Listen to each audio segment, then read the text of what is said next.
Welcome to ADHD Whiskey. Matt here. Today, talking about the brand new single barrel release from Jack Daniel's. This is the 2025 Jack Daniel's Single Barrel Heritage Barrel. America. Full disclosure, this bottle was sent to me by Jack Daniel's, so take the review with a grain of salt if you need to, or if you can finally trust me. Just believe what I have to say about it and don't worry your pretty little head. This particular Jack Daniel's Heritage Barrel Single Barrel is 8 years old, bottled on 8/4/25, barrel entry 7/12/17. So just over 8 years old on mine. These will vary between 7 and 8 years old. These come in at 100 proof and aged their entire life in the Jack Daniel's Heritage Barrel. Jack Daniel's Heritage Barrel is heavily toasted and then micro charred. They micro char it. In order for it to be called a bourbon or a Tennessee whiskey, it does have to go into a new charred oak barrel. So although they want their heritage barrel to be a heavy toasted offering, they had to flash char it real quick just to gain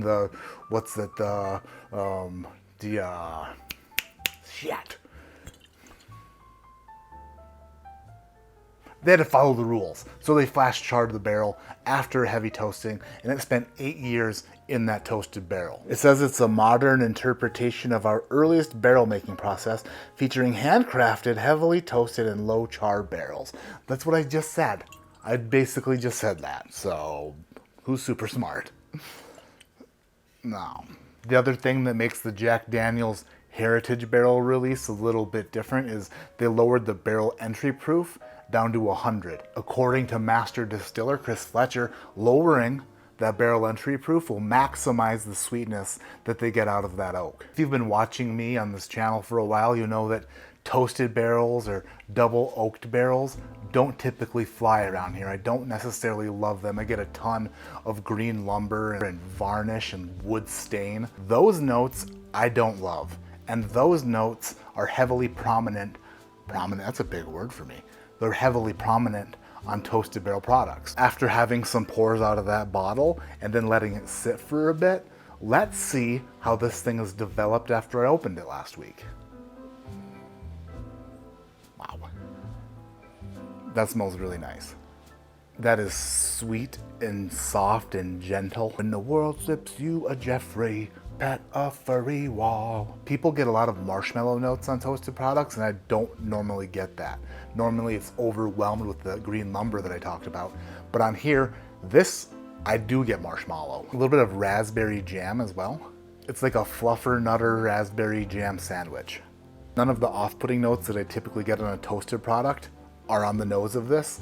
Will I get it on the palate? Maybe. But on the nose, it's like smooth sailing. A ginger zing. A little bit of ginger candy. Ginger candy was my stage name back when I had a hard time paying the electric bill. 2025 looking like I might have to return to work. Down the hatch.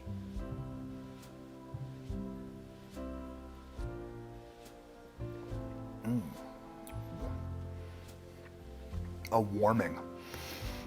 Ooh, a nice warming effect in the mouth. It's really like honey textured. Not really creamy, not really oily, but more like a honey texture. What texture would that be? Honey, I'm home, that is good. There's some graham cracker there, like a vanilla frosting on a graham cracker. Used to be my go-to sneak treat when I was a kid and my parents were away. There was nothing sweet to eat in the house, so I just dug through my mom's bakery drawer and found some nice, delicious vanilla frosting, and then I found some graham crackers up in the cupboard, and guess what? Vanilla icing graham cracker sandwich, bitches. I'll find a way to be fat. Second sip. The 100 proof doesn't bite at you. This isn't a big, brash, bold whiskey. I don't think I would want this at a higher proof. I think that this proof point for this release is perfect. 100 proof for this flavor profile hits so well. The way that heritage barrel, that deep toasted barrel, has influenced the fruity, yeast-heavy Jack Daniel's distillate, the way that red wine, red fruit bomb that I get on the back of the palate of all the Jack Daniel's products, the way that interacts with this toasted heritage barrel is awesome. The fact that this whiskey has spent its entire life inside the heritage barrel, I think that's why it's so good. Some of the Jack Daniel's distillery release ryes that have been toasted, like they were put inside of a toasted barrel, I haven't been a fan of because I get that note. I think that the heritage barrel is key here. The fact that it spent its entire life in that damn barrel makes it so good. It could also be the entry proof. Maybe the entry proof and the full age in the heritage barrel are like, you know, like composito. Why did I say that? I've never said that word in my life, and I just try to use it in a video. They go together. They work well together. Like a zipper of an expensive pair of jeans. Like a $20 pair of jeans, just zip, perfect. Final sip, and I'll give this baby a score. There's a spider on my ceiling. It's not small. I'm gonna have to kill that spider. Ooh. That third and final sip, I got that red winey finish that I normally get on the Jack Daniel's products. That came through heavy that time. I would say on a complexity scale, this isn't like extremely complex, but it's also not basic. It's not a basic bitch, but it's also not some, what do you call it?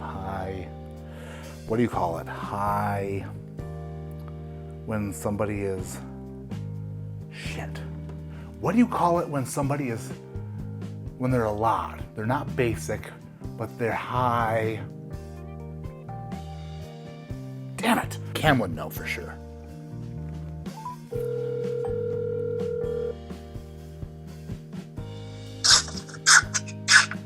What's up, sexy man? Hey Cam, it's Matt. What's up, dude? I'm just rapping samples. What are you doing? I hear you rapping samples. That's really loud. That's sorry, I'll stop. That's okay. So I'm shooting a video, and Okay. I'm trying to think of a word, and I am having a hard time. Okay. If a whiskey were not complicated at all, I'd be calling it like a basic bitch. But then there's another word for the complete opposite, and it starts with the word high, but it's a two-word. It's high. It's also not high. Think of it as like someone you'd be dating. They're high. Class? No. Getting there, though. Highfalutin? That's not it. Damn it. Okay, that's It's getting colder. Hang on. Somebody who, like, you really have to pamper. You really have to take care of them. But they're also probably, like, worth it. Maintenance! Oh, I thought of it before you. High maintenance. Damn it. Oh, you suck. I mean, you're great. I love you. But also, Don't leave this in the video. that's going to be in the video. Suck on that, Cam. Alright, I'll suck on it. All right. So hard. That's also staying in the video. So, Oh no. bye, dude. Love you.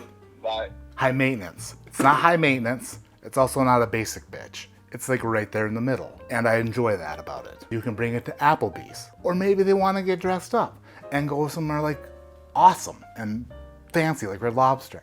It just fits that niche perfectly, and I really, really enjoy it. I will go out on a limb. Hopefully it's super sturdy because it's me and big.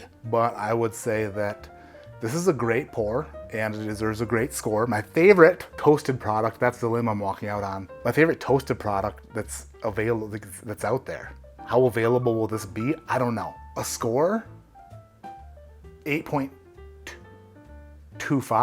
8.25. It is great. It is a great 100 proof toasted mid-complex sipper that kind of puts you in a different direction than a lot of other whiskeys on the market. You get the Jack Daniel's red winey profile that I enjoy, but then you also get this heritage barrel aspect that kind of hugs it. It hugs it tight and keeps it warm and just kind of makes you feel nice. Like if that little girl who broke in to the bear's house and ate all their food, and then the wolves came and tried to blow them down, the houses down or something. And then like huff and puff and blow your house down. I don't give a shit. This porridge is perfectly, it's like perfectly warm. And that's what the girl would say before the bears and the wolves fought. If that's the same story. That's gonna do it for this video. Thank you so much for watching. Hit the thumbs up, damn it. Subscribe to the channel, damn it. And leave a comment down below. Have you tried that yet? If you have, what do you think? My name is Matt, this is ADHD Whiskey. Like I always say, keep your head in the clouds, but your mind on maybe not trusting every mirror that you stand in front of. Lately, I have been bamboozled and I've been tricked by these slimming mirrors that make you look thinner than you are. And I'm not happy about them. As a matter of fact, super unhappy. Because how dare they? How dare they give me a full sense of confidence? I look in the mirror and I'm like, looking snatched, girl. Damn, look at you in your black shirt.